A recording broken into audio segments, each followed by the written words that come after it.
Maligayang pagdating sa Movie Pinoy Recap Story. Sa video na ito, ay inyong matutunghayan ang horror action drama mystery thriller movie na may pamagat na Drawn into the Night.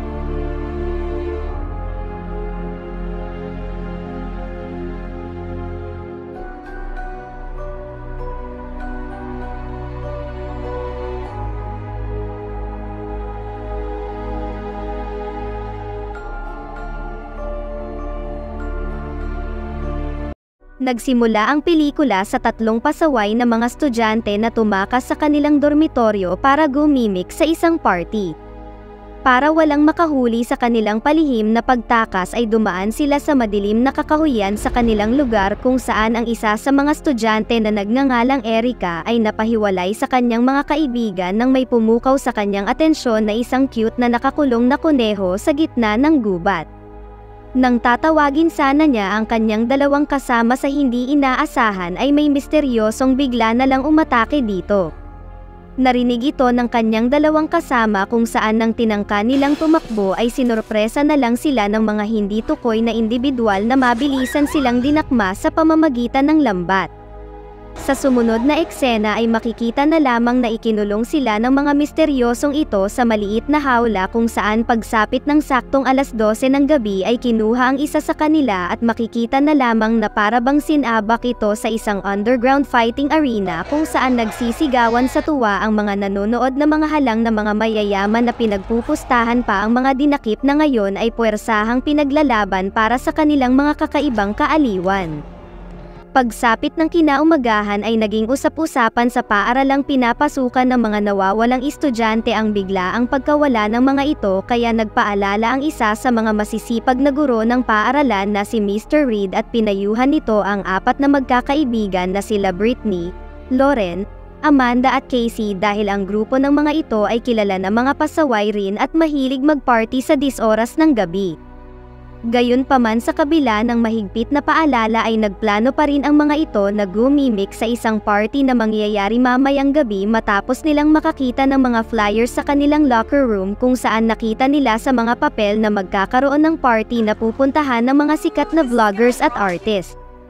Ngunit lingid sa kanilang kaalaman ay may nanonood sa kanilang hindi tukoy na individual sa tagong sulok habang sinusubukan nilang ayain na sumama sa party ang bagong transfer sa paaralan na si Kate. Pagsapit ng kinagabihan ay tinungo na nila ang nasabing party gamit-gamit ang kotse na hiniram pa nila sa tatay ng isa sa kanila.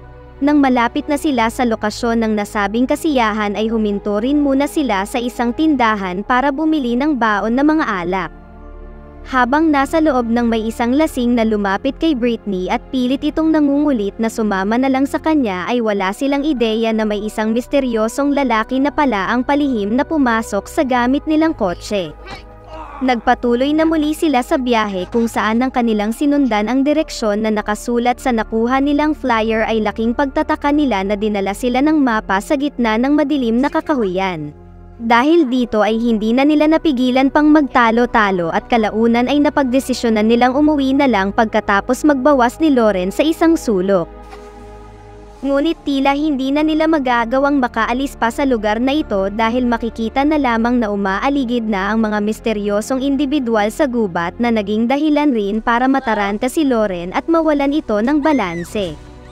Nang marinig ito nila Kate ay agad itong sumaklolo para tulungan ang kasamahan na nakakapit na lamang para hindi mahulog sa isang bangin. Dagli naman itong sinubukan na batake ni Kate subalit bago pa niya maiahon ang kasamahan ay umatake na ang nasabing mga individual kung saan mabilis itong nakatulog sa isang atake pa lamang at tanging sigaw na lang ang nagawa ni Lauren. Kasabay nito ay nagulat sila Brittany nang may bumagsak na isang malaking tipak ng nabubulok na karne sa harapan ng kanilang sasakyan at sa mabilis na pangyayari ay lumabas na ang misteryosong lalaki na kanina pa nagtatago sa loob. Napasigaw na lamang sila dahil sa sobrang pagkabigla. Nakalabas agad si Brittany ngunit sa kasamaang palad ay naiwan si Amanda na agad namang nakatulog dahil sa ginawang ito ng kawatan na umatake sa kanila. Napapaiyak habang tumatakbo si Brittany sa gitna ng madilim na kakahuyan na ito. Dahil sa takot ay lubhang magulo ang kanyang isip at hindi nito napansin na may harang na palang nag-aabang sa kanyang tinatakbuhan.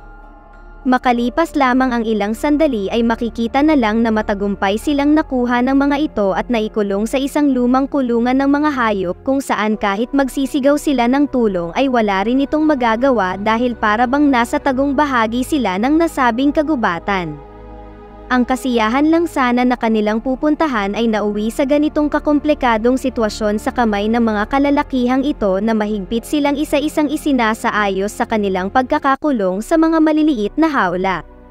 Nag-alok pa sila ng pera para lang pakawalan sila pero hindi ito tinanggap ng lalaki na mapag-aalaman na ito rin ang kaninang nangungulit sa tindahan.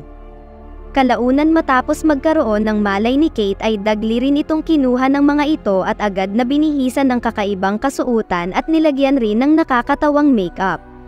Nang lumabas na sila sa pinto ay laking pagkasorpresa niya nang kanyang makita ang maraming tumpok ng mga taong tuwang-tuwa at isinisigaw na simulan na ang laban.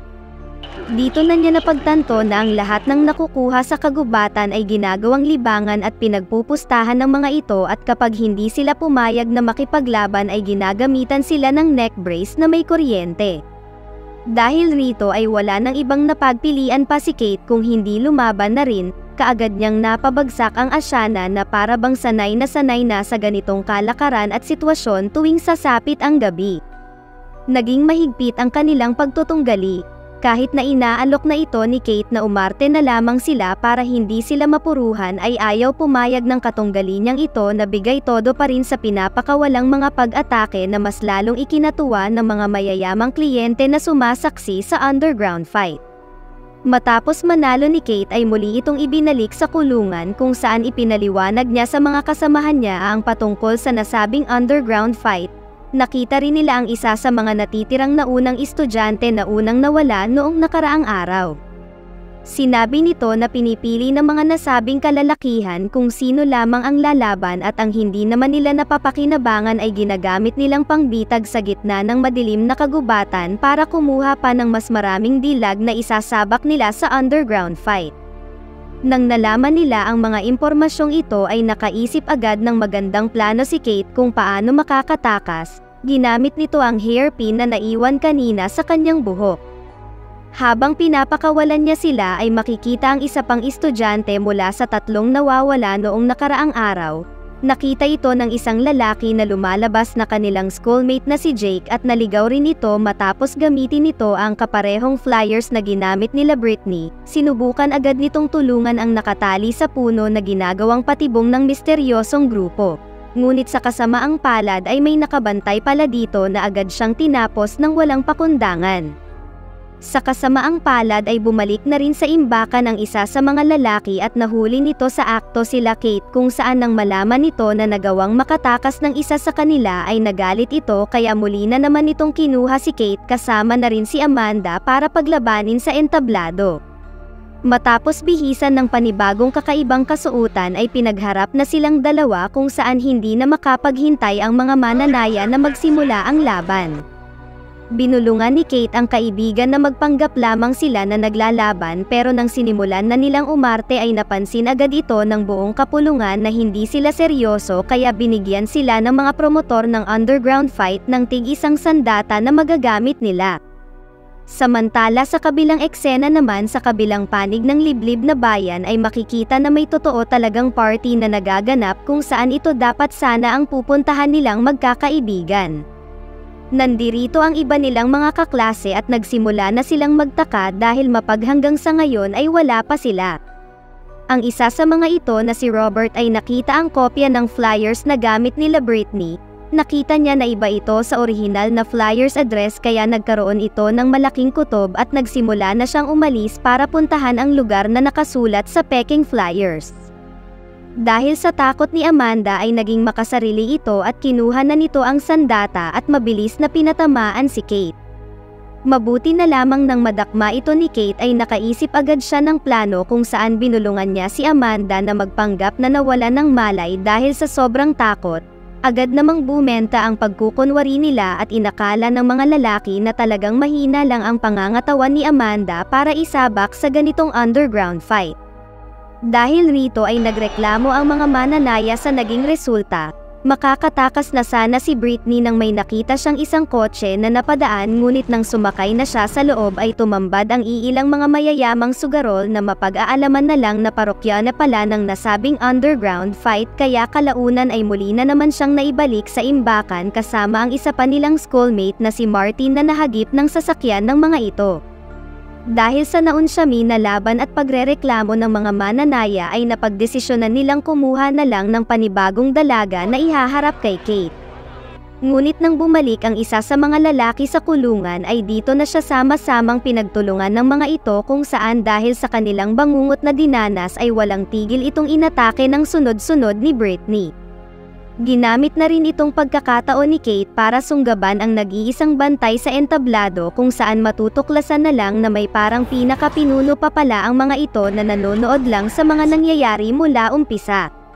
Nakatakas na ang mga nasa kulungan. Sakto rin na dumating na si Robert at kanilang nalaman na may kuryente pala ang mga bakod ng lugar na ito. Agad niyang naisip na gamitin ang kanyang sasakyan para makapasok sa lugar at mailigtas naman si Kate na hanggang ngayon ay pinagpipiestahan pa rin ng mga tao na para bang panabong na manok. Sa kasamaang palad, dahil sa pagbangga niya rito ay nasira ang gulong ng kotse, kaya mahigpit na nagbilin na lang siya sa mga ito na huwag nang umalis pa at hintayin na lamang nilang makabalik sila. Dahil unti-unti nang napupurnada ang negosyo ng misteryosong boss na ito na pinaka-mastermind ng lahat, ay makikita na nagligpit kaagad ito ng gamit bago umalis. Nang magkaroon na ng malay si Amanda ay para bang nabunutan siya ng tinik nang ang kanyang unang nakita ay ang mabait nilang teacher na si Mr. Reed. Ngunit mabubunyag na lamang na ito pala ang walang pusong promotor ng lahat mula sa mga pagkawala ng mga kababaihan para gawing parang mga panabong na mga manok sa itinayo nitong underground fight sa liblib na lugar na ito. Nahanap na nila Robert ang lugar kung saan nagaganap ang lahat. Nakita niya agad na hawak na ng isa sa mga tauhan ang hinahanap niyang si Kate. Nang makakuha siya ng magandang tiyempo ay pinadala niya agad sa impyerno ang demonyong may hawak kay Kate at nagpulasan kaagad papatakas ang mga mayayamang sugarol. Binulaga din ng isa pang baliw na kasamahan sila Lauren na agad naman niyang inupakan gamit ang baseball bat, kung saan hindi na nito binigyan ng pagkakataon ang kawatan na makabunot pa ng armas. Hindi naglaon ay dumating na sa punto na ginamit na ng teacher na pangtakot si Amanda para ibigay ni Robert ang hawak niyang armas at mabilisan rin itong isinama paalis si Kate gamit ang kanyang kotse. Hindi sumuko si Robert at nakipaghabulan ito sa demonyong teacher na may pasimuno ng lahat. Inakala ng mukhang perang guro na ito na makakaalis na siya ng walang problema, subalit hindi niya alam na may naisuksok palang taser si Kate sa loob ng kanyang damit na mabilisan niyang itinarak sa leeg nito. Naging mabilis ang mga pangyayari kung saan nahulog ang kotse ng demonyo nilang guro sa isang lawa. Sa pagtatapos ay dumating na ang mga pulis at nakontrol na nila ang buong sitwasyon, at sa wakas ay natapos na rin ang masamang gawain ng pinagtiwalaan nilang tao na sa halip na gabayan sila sa mabuting landas ay natukso ito sa malaking kita ng pera sa nasabing pasugalang underground fight. Special shoutout kay Martina Vlogs from Tarlac, shoutout kay Susan Gozem, shoutout kay Mary Joyful Dinawanaw, at sa huli shoutout rin kay Bogard Kaingin. Maraming salamat po sa inyong walang sawang panunood.